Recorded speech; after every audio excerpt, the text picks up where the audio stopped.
Hello and welcome to another edition of the Auto Section, a subdivision of wozeroff.com, World Industries. Thanks as always for joining us. This week we're looking at a really popular car, one of the kickoffs for the whole hybrid revolution. This is the latest incarnation of Toyota's Prius, and what we have here is a 2018 Toyota Prius technology trim model.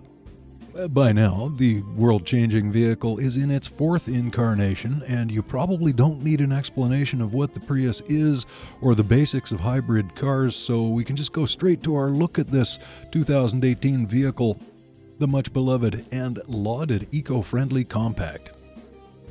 I'll draw your attention here to the fact that this is the regular Prius, the latest generation of the original 5-door passenger-friendly runabout, but there are now 4 models within the family that you can choose from. There's also the smaller Prius C, the larger Prius V, and the plug-in hybrid Prius Prime. This one here is your basic Prius, but in the technology trim. And the tech model starts at about $3,000 over the base buy-in, and it adds a whack of desirable functions, not all of which fall under my definition of tech, but we can talk about that some other time, eh? Now what you get with the tech trim is a blind spot monitor system with rear cross-traffic alert, which I always make a point of mentioning is one of my favorite safety features in any vehicle. It's incredible how good some of these systems are at seeing a car that's coming at you from behind in, say, a parking lot. Really avoids a lot of trouble. You also get an auto-dimming rear-view mirror, rain-sensing wipers, and Toyota's clever intelligent clearance sonar, and parking assist, whereby the car will parallel park itself. Pretty neat. And another thing you get in the tech trim is a heads-up display, which is great because it keeps all of the important information, like your digital speed display, right in easy eyesight, right in front of you there, so that you don't have to deviate your eyes from the road. One thing I always disliked about Prius when they first began to appear was the way the info was displayed on the center stack, where you have to shift your gaze away from the road. The central information panel is still there, of course, with a big 7-inch screen providing more detailed information about the car's onboard functions. And my test car also provided a pretty decent driver environment with a heated 8-way adjustable seat, for the driver anyway. And the seating is branded as something called Softex in its upholstery. And it's indeed passably comfortable all around. Front headroom is pretty good, a little bit less in the rear, frankly, so you don't maybe want to be too tall if you're going to be riding back there all day, but you know.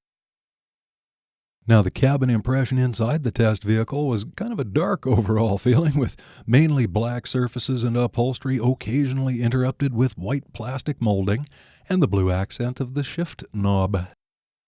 Outwardly, the car has become more aerodynamic and, dare I say, stylish with its redesign. It's still polarizing, mind you. I got a variety of reactions to its appearance, but I think overall it went over well.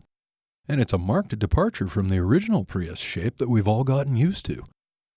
It's not a bad-looking little car as far as I'm concerned, and it's certainly still distinctive, if a bit less slick and sporty than they might have been going for in their original intentions.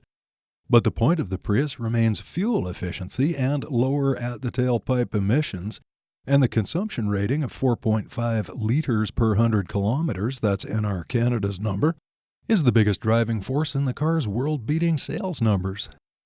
I'll confess I didn't quite get the 4.5 during my time in it, but as you can see, we were doing it towards the end of Edmonton winter, so the vehicle was working harder in the snow and cold, as well as running the heater the whole time, and the heated seat, which has a bit of an impact on the overall fuel economy.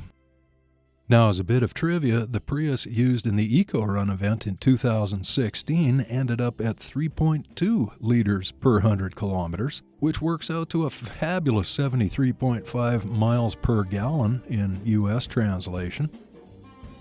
Now, the powertrain is a reliable 1.8-liter gasoline engine paired with the company's hybrid Synergy Drive electric motor system. It has a combined horsepower output of 121, 98 of which come from just the gasoline engine alone, and 105 pound-feet of torque. And while these aren't big numbers by today's standards, it's more than enough to get the Prius up to speed and responsive enough that I never found myself nervous or apprehensive about merging or passing or any kind of normal, general daily use. Now, you know going in that you're not buying a sports car, and I doubt that anyone is confused about that, but instead a thoroughly capable and competent car that delivers daily usefulness backed up by years of customer satisfaction and near universal praise from institutions like Consumer Reports. Now, pricing here in Canada starts at about the $30,000 level, and my Prius Tech Tester came with a sticker of $34,637.50. And that's without factoring in any incentives that might be available to you in your area. Definitely worth a look, though. This is a solid, proven hybrid car worldwide. It's you're not going to go wrong. I recommend a test drive. Thanks as always for tuning our channel in, and please feel free to subscribe, of course. I guess that's what YouTube is all about, is begging for subscribers, so, feel free. Thanks again, have a nice day, and we'll be back really soon.